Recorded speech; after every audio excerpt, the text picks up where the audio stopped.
Number 5, Hot Wax 93 says, I've been thinking. Sorry. You say, I've been thinking about this question a lot since Queen Elizabeth died last month, but have had it for a while. Does 1 Samuel 8, verses 6 through 7 teach that monarchy is unbiblical? Let's get into that. 1 Samuel 8, verses 6 and 7.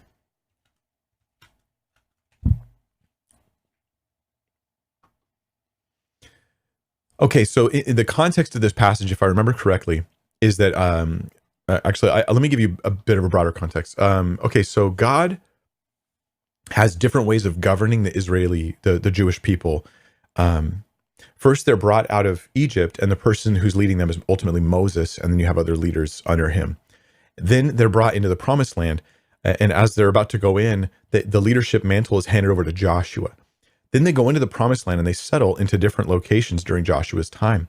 After that, they don't really have one central leader for the most part. Rather, they're to be governing themselves according to the laws that God has given them. And so there's no central king, because the idea is that God is the king of Israel. The messengers that God occasionally, not always, but occasionally raises up are people called judges. Then you get the book of Judges, right? Othniel and Ehud and Deborah, and you can go through Samson. You guys are all familiar with Samson.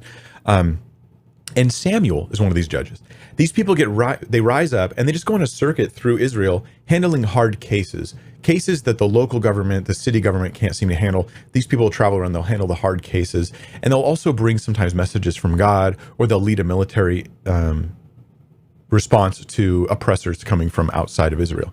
So in this setting, God is king. Israel in particular, not other nations, but Israel has no king except God.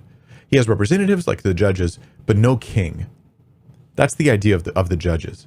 Then you get to 1 Samuel chapter 8, and they want a king. The people are asking for a king. Give us a king like all the nations around us. And this thing, of course, it says here in verse 6, displeased. Here, I'll back up a little bit so you can see it. The elders of Israel, verse 4, gathered together and came to Samuel at Ramah and said to him, behold, you are old and your sons do not walk in your ways.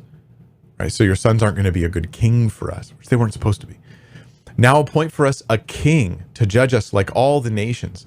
But the thing displeased Samuel when they said, give us a king to judge us. And Samuel prayed to the Lord. And the Lord said to Samuel, obey the voice of the people in all that they say to you, for they have not rejected you, but they have rejected me from being king over them.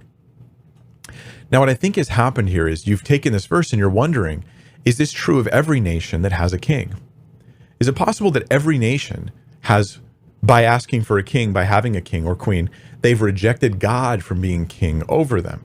And I think the answer to this is no. And that's because every nation's not Israel. And this is really important to recognize, is just that Israel's very unique. There was nothing wrong with them having a king if you were not Israel, right? But when God has one nation of the whole world who he pulls aside and he says, I'll be your king. This is a very special relationship with God and Israel, which extends through Jesus to all people, of course, as he's our king, but not of an earthly kingdom, of a heavenly one. So there was everything wrong with Israel asking for a king. There's nothing wrong with other nations having a king. So let me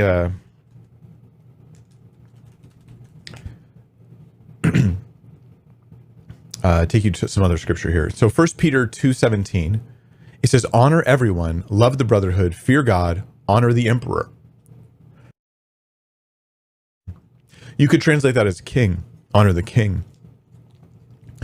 So this is not seen as a bad thing. You're to honor them because Jesus' kingdom is not of this world. So other kings don't compete with God, or, unless they're trying to ask you not to obey Christ, unless they put some stumbling block in your walk, in which case you obey God, not the government. So this is not necessarily bad. God doesn't rebuke nations other than Israel for just having kings. Nowhere in Scripture am I aware of any place where God rebukes nations for having kings. And even though this was a bad thing, it doesn't even mean that every king after Samuel's time was a bad thing either. It was a bad moment, a bad decision, a bad request. But then God appoints David as king. And David is God's chosen one, right? The man after God's own heart.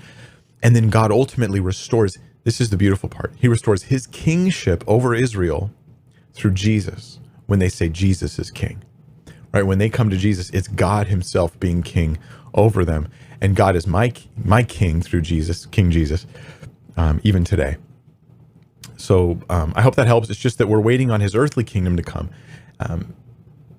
Anyway, I feel my own fuzzy brain being affected here a little bit from all this sickness. But